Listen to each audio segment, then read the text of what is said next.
I, 23F, have been with my husband, 27 male, for almost 3 years.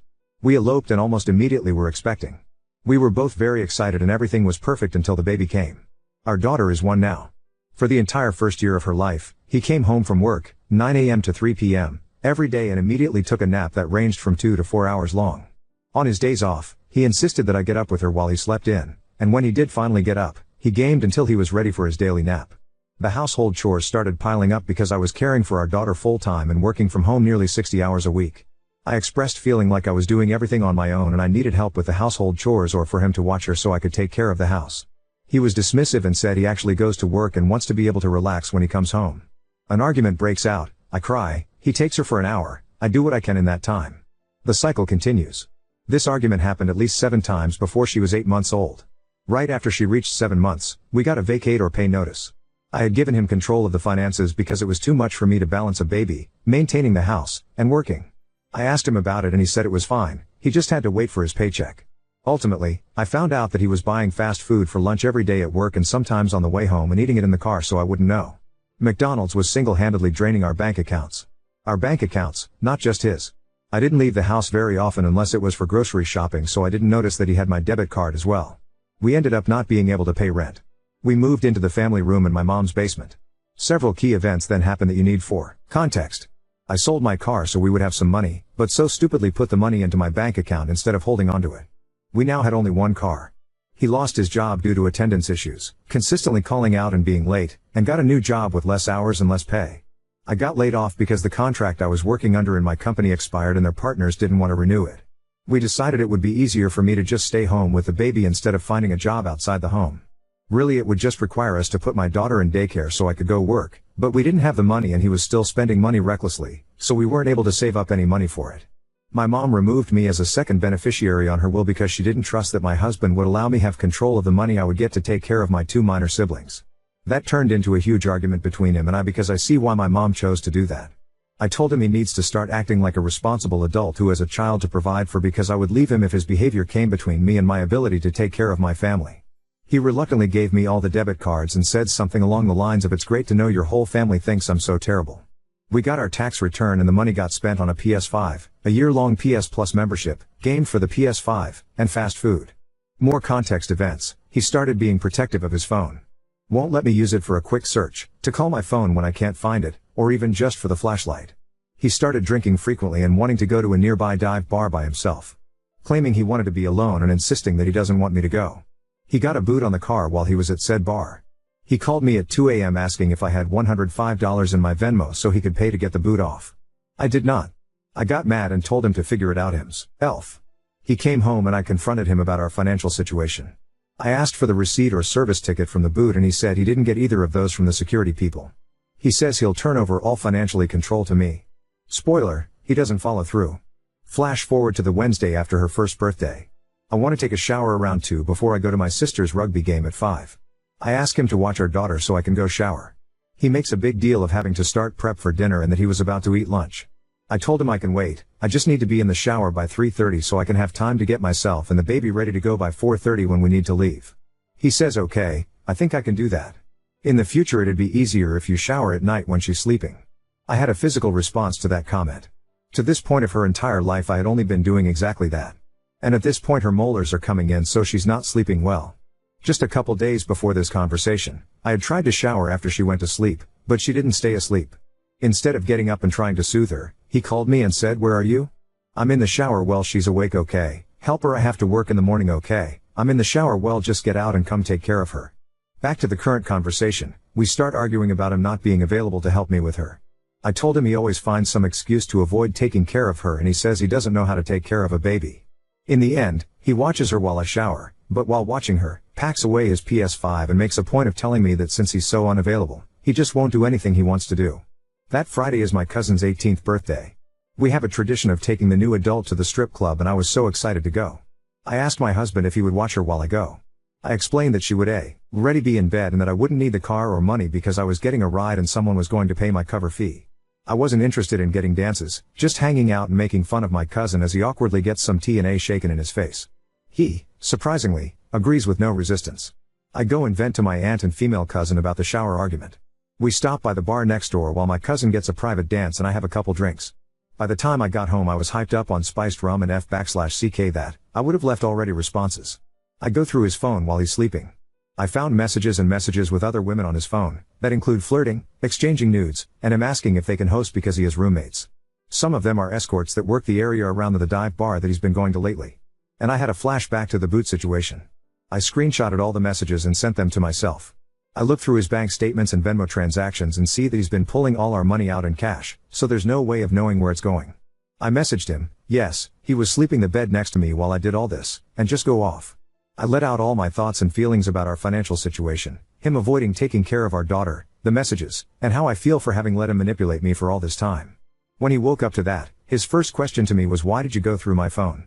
Needless to say, we separated. I didn't and haven't used the word divorce to him, but that may be the end result. He kept talking about how he has nowhere to go and I'm throwing him out on the street, then switching over to he loves me so much and he'll do anything to keep me in his life, and then spitefully saying he's gonna do better and succeed and you'll see. I stood my ground and made him leave. I laid out my expectations saying I won't even consider taking him back until he consistently goes to therapy, which I expect him to continue if I take him back. He shows me he can be financially responsible for even one person, himself, and he makes an effort to maintain a relationship with our daughter, not me. It's been 2 weeks and things have been awful. I've been literally taking notes on things that are happening because I know this traumatized brain of mine is not going to remember how I've been feeling throughout the process or how I felt the day I told him to leave. It's been 2 weeks and I already have 8 pages of notes about negative interactions I've had with him in contrast with a single paragraph of something positive that he did. Last night he told me he's scared he's going to do all this for nothing, that I won't take him back even if he tries his best. And that he just wants to come home. I want things to work out because we were happy once. Maybe I'm holding out for nothing. He has constantly made me feel like I'm the bad guy for not letting him stay with me while he makes the changes I expect of him. Now I have these thoughts in my head. Am I the bad guy? Should I have tried to let him make changes while staying in the home? I just need some outside perspective, whether it's reassuring or constructive. Update 1. Okay. Back in May I, F23, made a post about my now ex-husband's, M27, behavior that led to us separating. I mentioned feeling like I was holding out on divorce because we were happy once. But since then, things have changed. After making my post, I read every comment that came in, I consulted with my close family members and friends, and within a week I had told him I wanted to go through with divorce. He was mad, accused me of seeing someone else, incorrect, and then told all our mutual friends that I was out to get him, being a WH/re and trying to take our daughter away from him, and that his was only divorcing him for looking at porn, i.e., the nudes from the escorts, see previous post. He threatened a couple times to flee to California, as he is on probation, and forget we exist. But nevertheless, I kept all the advice and support in mind, stood my ground, and started filling out the papers. My mom and I filled out the divorce papers together. She has been divorced twice and wrote her own papers both times because 1. She could not afford a lawyer and 2. She is so incredibly smart and resourceful and just figured it out on her own. In case you couldn't tell, I love and admire my mom so much. She is familiar with the process in the state we live in and knew every document that we needed and how to fill them out or write our own should we need to modify parts of it. I filed, handed the papers to him myself, and told him he has a week to fill out his voluntary affidavit of service and return the papers to the courthouse or I would have him served by a third party. He did not follow through and neither did I. I kept putting it off until one day he called me out of the blue to tell me he had filed it and got the final divorce decree for us to fill out and file. I was a little shocked that he wasn't going to fight anything I put in the papers, but went along with it before he changed his mind.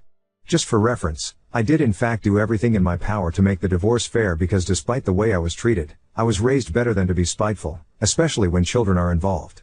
We do not have any large price property to divide aside from his car which he had before we got married. And I gave myself majority custody because to my knowledge he was sleeping on his friend's couch while I have her crib, dresser, toys, etc. set up in my room at my mom's house. I also have a much larger support system in the area so even if I am struggling financially, I have people I can lean on in those times of need to provide food, diapers, clothes, etc. for her whereas he does not have that. And that's not a jab at him, just a plain fact. We met up the following day, went to the courthouse, filled and filed the final decree. I have already gotten the final decree signed by the judge via mail. It was weird seeing the sudden flip in behavior but I welcomed it. And then he told me he has a girlfriend and they're moving in together yada yada. And my immediate thought was this poor girl is going to get used for her stability. So they are moving in together.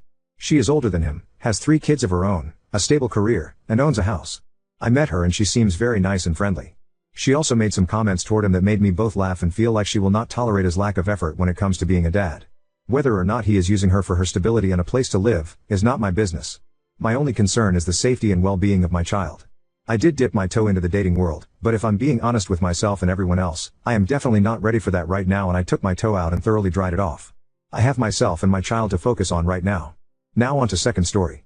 Wife secretly consoled the woman who betrayed my best friend until his death, revealing a rift in our marriage beyond repair. My, 32 male, marriage with my wife, Mary, 31F, feels like it's unraveling at the seams. I just have so much anger, disgust and resentment inside me to the point that regular everyday living feels impossible. I want to scream all the time and it feels like I'll never be my carefree self again. Yes, I'm in therapy and have told my wife I really think we need couples/marriage counseling too. She's thinking about it. This is long, so if you can be bothered to read it, buckle in. TLDR below. My best friend, Ben, was my ride or die. We met when we were 5 and were inseparable since then. We were there for each other during all of life's big moments and turns. His place turned into my second home when my parents went through their explosive divorce when I was 11. I was there for him and mourned with him when his younger sister died of cancer when we were 15 and she was only 10. You name it, we worked through it.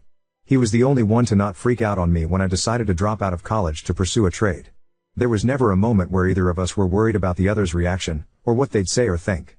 Ben was the type of guy people knew could make anyone feel better, regardless of the situation. He always knew what to say and what you needed, even if you didn't agree at the time.